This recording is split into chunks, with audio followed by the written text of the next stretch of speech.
Unity of the Huachucas presents Reverend Jonathan Zenz. The whole piece. It just felt right today to understand this idea that peace is possible. The experience of peace. Now, I want to say that peace is inherent. I've talked about it, right? We talk about it with the candle. Peace is inherent.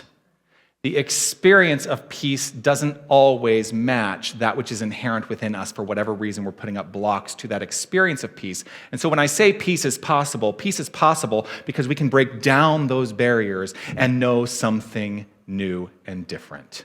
Winnell has something to ask.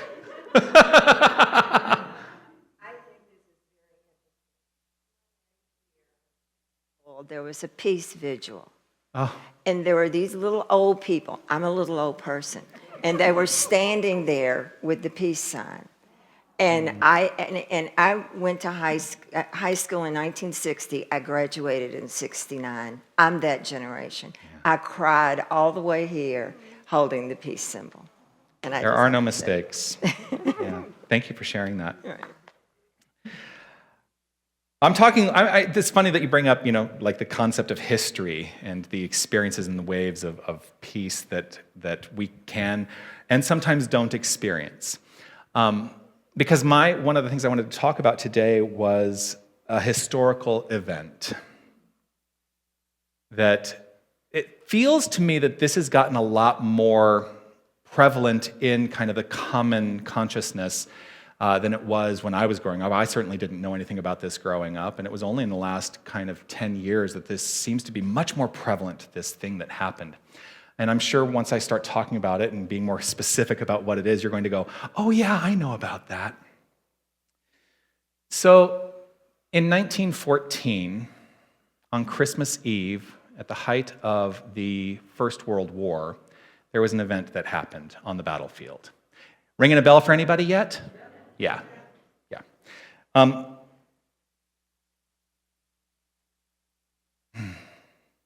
like, well, I don't really need to tell you all the details of the event if you know what happened.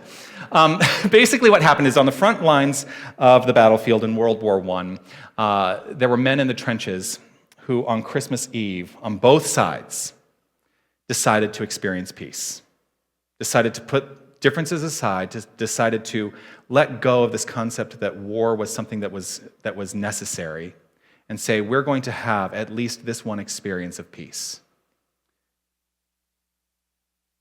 They stopped the fighting and they started singing together.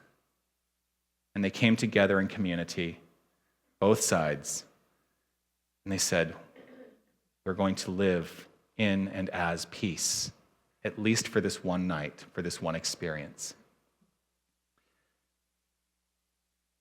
When I was still living in Toronto, I was singing with a choir in Toronto, and it was a men's choir, and we found there was this piece that we found called "All Is Calm," and it's a presentation for male voices that tells the story of this event through songs of the period and hymns and traditional Christmas carols as well. It's a really lovely, lovely piece. I always felt so honored to be part of that.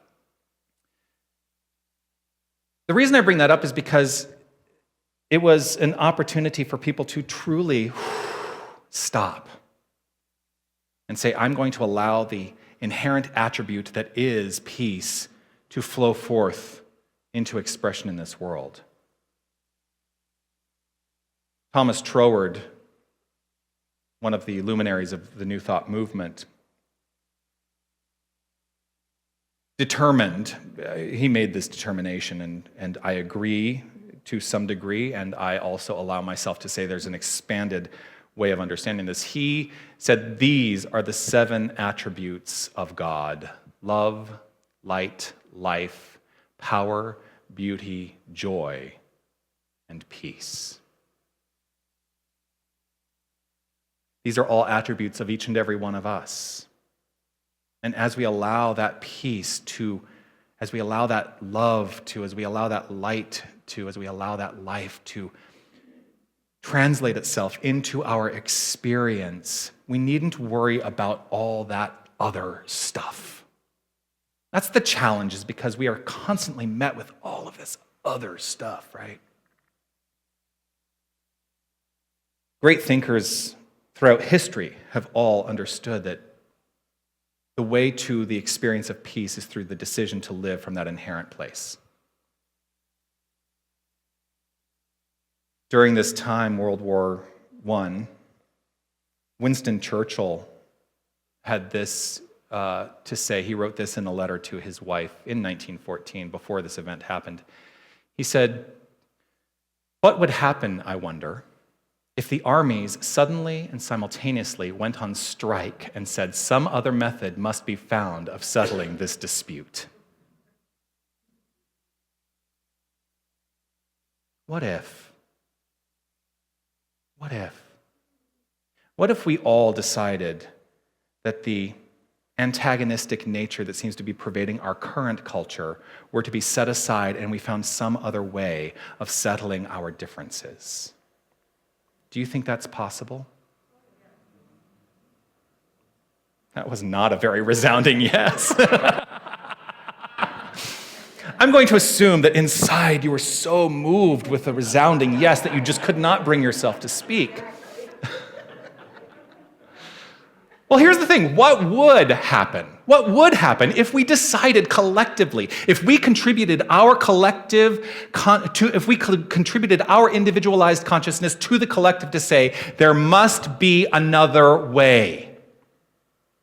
Is there a part of your mind that agrees wholly that that is possible, or is there any part of you that doubts? Is there any part of you that doubts? Because here's the thing about doubt. I say it all the time. Doubt is the limiter. You cannot express or experience anything beyond your doubt, because doubt is saying that's the stopping point of belief. So just check in with yourself in asking that question. Is there a part of you that agrees with this idea wholly, that our individualized consciousness can contribute to the collective whole, to find different ways to experience an end of dispute and disagreement? Now, here's the thing. We're always going to have disagreements, but there are better ways of handling them. So who will you choose to be in the experience of disagreement? I think there is still a collective idea that is expressing itself that keeps aggression active in our experience. I'm not affirming this. I'm reflecting and saying, I can see this as part of the experience that we're having. Factions are not necessary, though. Aggression is not necessary. When we know who we are, when we remember who we are, that becomes the great equalizer. And differences are met with love.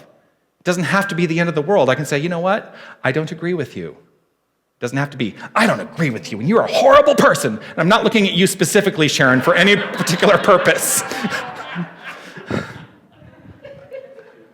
It's just you were in my eye line. I'm sorry.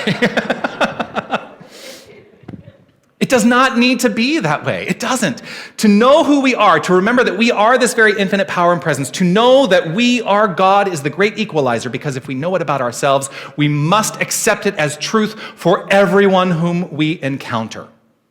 And that is how we eliminate phobias. It is how we eliminate the isms. It is how we eliminate the strife and the conflict between individualizations of this power.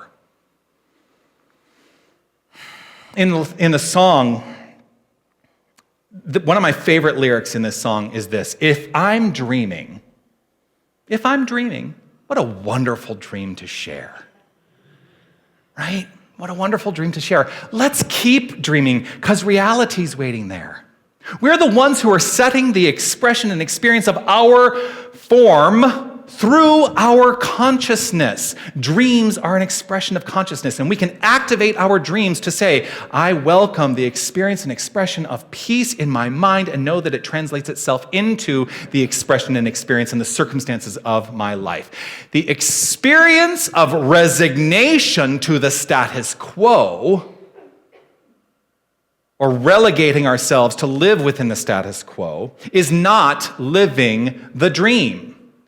But that is a decision that we make, whether it's at the level of awareness or below the level of awareness. You hear me say that all the time, because so much is happening below the level of awareness that is keeping the challenge in our lives. Our work is to bring those things to the level of awareness through practical spiritual tools to say, I know who I am, I recognize it, I affirm it, and I accept nothing less than the magnificence that must be expressed by means of me, and I trust it is reflected in everyone I encounter. Our decisions inform our reality. Our decisions inform our reality. During World War I, Pope Benedict XV said this, in the name of divinity, I beseech thee to cease the clang of arms while Christendom celebrates the feast of the world's redemption. Do you know who agreed with the Pope and said, we are willing to do this? The Germans. Do you know who said we are not willing to do this? The Allied forces. Some people are shocked to hear that. Some people are shocked because, those of us who are on the right side always want to think that we've always had the right answers and we're always living on the right side. It's not always the case. But you get to decide who you are in every given moment. Are you going to be on the side of laying down the conflict and rising yourself up into the inherent peace that you are? Now, the Allied forces were saying, we see them as an other. That elusive other. Everyone has an other. Is there anyone who, well, no. I mean, we're a tribe here, right? So there's no othering here, right? Now, we have others in our lives, and that's okay. But the way that we approach the differences is how we truly shift the experience of the other. Because there's still a part of my mind, right? And when I think about this story, I think about the othering. Because there's still a part of my mind that goes to, I hear the words World War I. And if I think about Germany, I think enemy. In that context. So my mind still has a tendency and a habit to other based on the information that I have at hand. We're going to do this. It happens. But we must be in charge of recognizing it when it does happen so that we can then do something about it. Even in the context of that presentation, that choral presentation, and they pulled letters and reflections from people who were actually there or claimed to be there. There is some question as to the veracity of the story, but there's enough, it seems, to support that this actually happened. They pulled from actual letters and sources the words of the people who were there to tell the story within the construct of the music. But the majority of the stories were recounted from sources, mostly from among the Allied sources. So there's a point of view that sometimes we hold on to, that what they have to say cannot possibly be valuable, even if they were part of the story. So now, more than 100 years later, can we understand? Can we understand that there are no sides to the wholeness? There are no sides. It was true then. We just couldn't see it. We kept getting pulled back more and more. But the solution to eliminating seeing the sides is a recognition of our inherent unity. But that's all there is. There is only one. and we are the one.